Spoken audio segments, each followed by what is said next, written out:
right, everyone. We go straight into questions. English, anyone? Here. Another tough match in this beginning of the tournament. I'd like to ask if you need to compare the sensations in the court between the first match and this one. That sensations are better, are worse, are something topic of your game that you feel that maybe you improve? Well, look, I haven't been playing or feeling at my best the last whatever week or so, and yeah, it's frustrating at times with the kind of a level of tennis that I'm playing on the court and some uncharacteristic mistakes, that I make.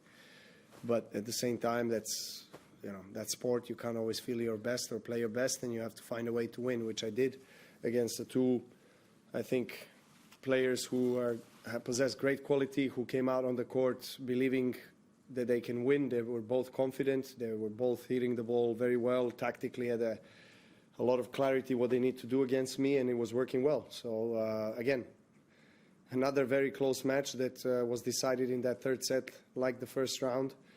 He had the 3-set point. He had a sitting forehand that he missed in 30-40. Then I played a solid tiebreak.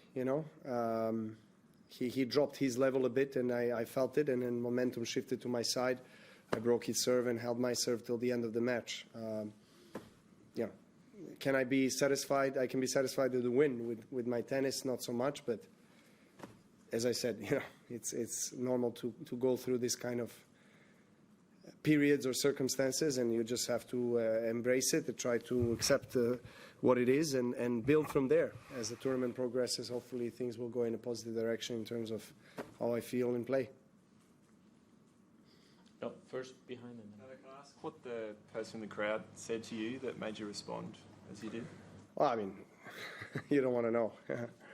There was a lot of things that were being told to me, say, on the court, particularly from that corner and the same side, the other corner. I was tolerating it from most of the match, but and at one point I had enough, and I asked him whether he wants to come down and tell it to my face, And when you confront somebody, unfortunately for him, he didn't have the courage to come down, So that's what I was asking him, if you have courage, if you're such a, tough man, tough guy, come down and tell it to my face, and let's have a discussion about it, So he was apologizing from far away, and that's all it is. Did that spark you, Novak? Because you looked like you were fired up after that moment, and you really went on a roll from there.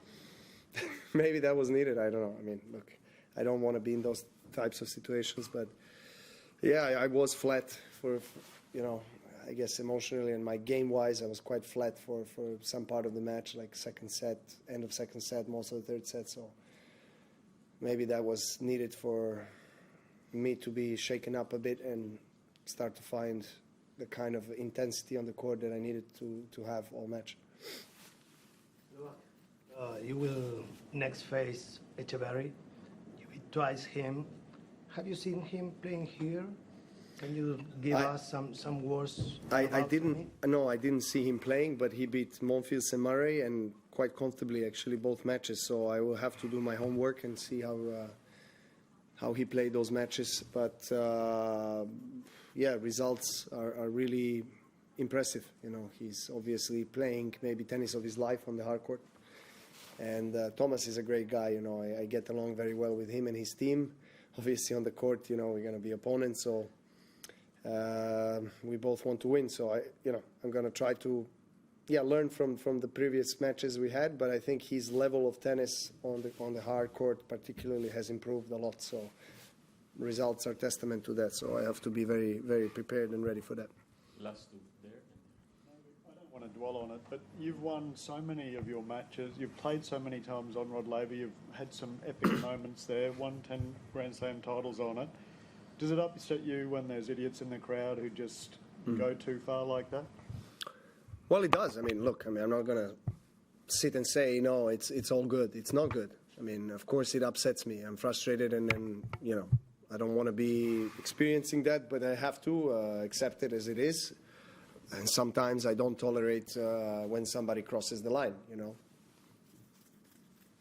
And that's it. That's what happened. You know, people have few drinks, I guess, late at night as well. That probably is also has an effect on how they feel and behave.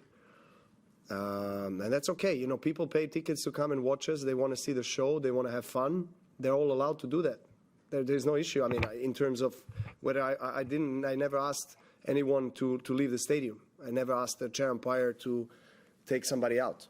I wouldn't do that because, you know, he paid his ticket and he has the right to be there and say what he wants to say and behave how he wants to behave. But if somebody crosses the line, then I'm going to take it to him, and as I did to this guy, and just, yeah, ask him if he wants to come closer and tell me what he wants to tell me. You know, offend me, insult me, you know, as he did. So that's all it is, you know. He was not really keen on coming down. That's what it was. Last one. Before the tournament, you talked about going to the Botanical Gardens between matches. We heard from locals that they think there's a particular tree near the gardens there that you like to visit to meditate. Is that true? And can you tell us a bit more about that? It is true.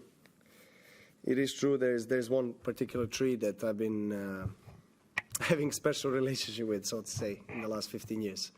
I love every corner of Botanical Gardens. I think that's incredible treasure for Melbourne to have such a beautiful park and nature in the middle of the city. But that particular tree, I cannot reveal which one. No, I'm trying to keep it, you know, discreet for myself when I'm there to have my own time. And yeah, I just like to ground myself and connect with that old friend. What is it about that tree? You know, it's just, I got connected with that tree. I just liked it, and I liked its roots and the trunk and branches and everything. So I started climbing it years ago, and that's it. I have a connection. Wide World of Sports is your home of the Australian Open. With highlights of every match of the AO, the on-court interviews, and every day with the morning serve, you'll be ahead of the game. So click that subscribe button so you don't miss a thing this Australian Open.